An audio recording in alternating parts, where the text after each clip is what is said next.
I think we got to leave a lot of room for, you know, different quilombos would be run different ways and would have different aspirations, different levels of permanence.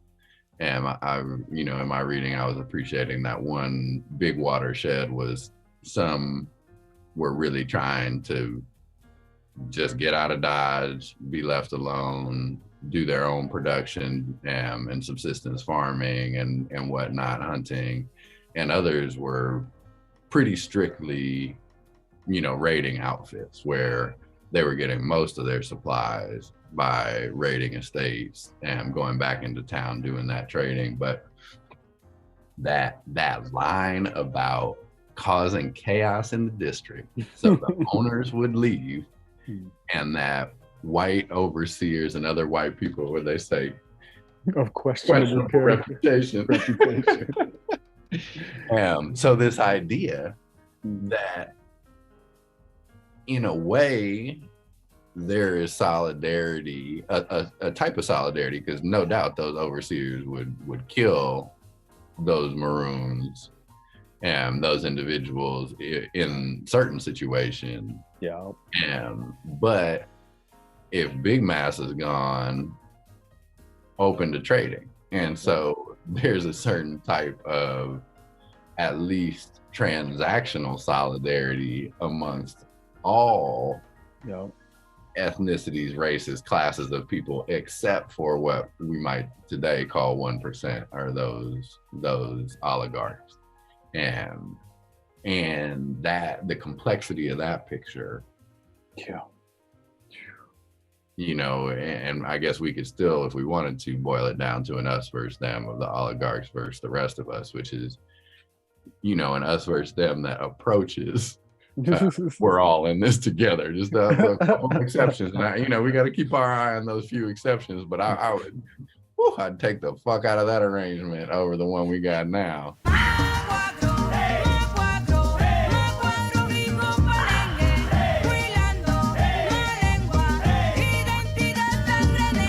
I mean, can you imagine, bro? You're doing your thing where you're living, generation.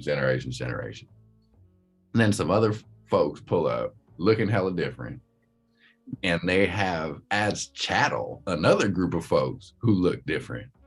Yeah.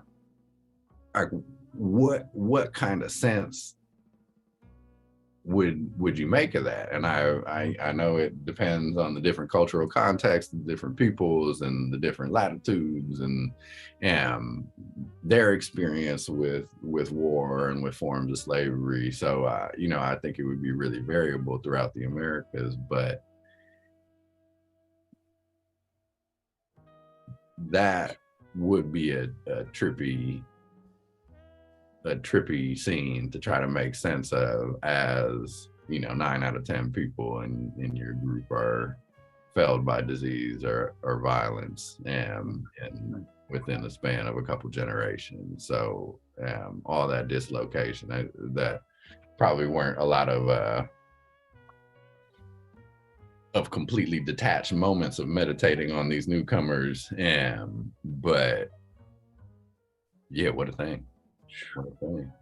I mean, and on the northeast side of Turtle Island here, the landscape changed drastically within a few generations as well, because of some of the folks that they brought over. Like honeybees did something to pollinate different species of plants that then made marshland into more temperate forest and completely changed it. And if you are people who your experience of yourself is you as the land, and that's one of the few military strategies you can utilize against a super advanced war people who, while also suffering with everything you just named.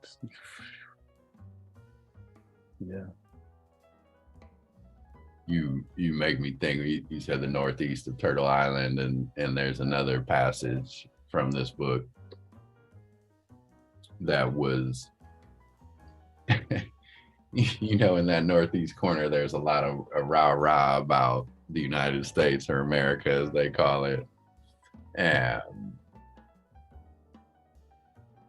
a certain image they have when they say American and what that looks like, and who that is. And I've basically read this passage about the first non-indigenous settlers. And, you know, I think if we would say that to a lot of groups, maybe that dude, Cristobal Colon, pops up in folks' minds, and maybe folks like Oñate coming into what is now New Mexico pops into folks' mind.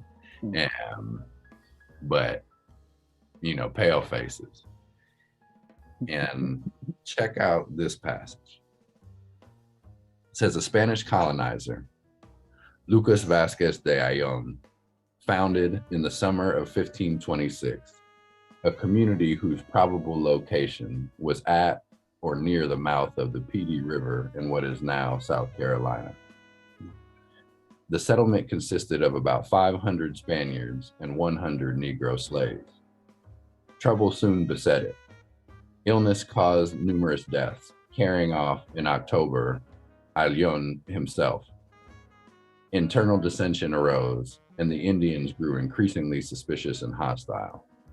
Finally, probably in November, several of the slaves rebelled and fled to the Indians.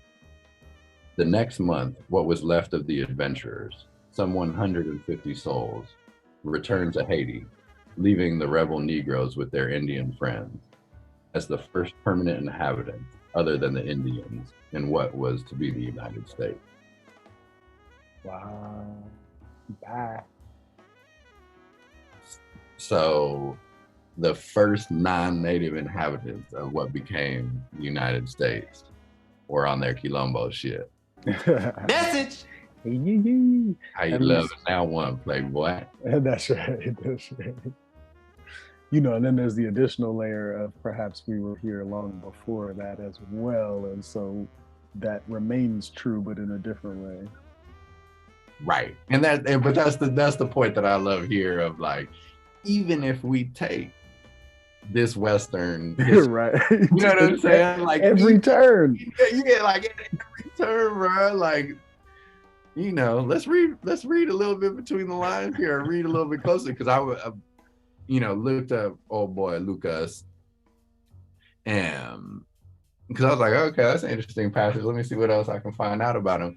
And in the you know, top page of Google tale of it, the Wikipedias of the world, there's no mention of those 100 Black enslaved folks. And there's no mention that anyone stayed behind or was left behind. It's considered a failed settlement, right? It's like, hey, they tried, head of the thing died, 500 went, 150 came back, haggard, you know, that was a L, that was a failure.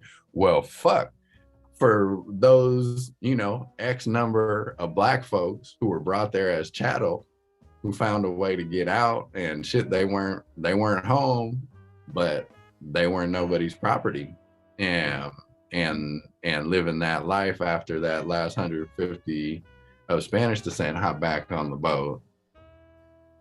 That's a W. That's right. Message.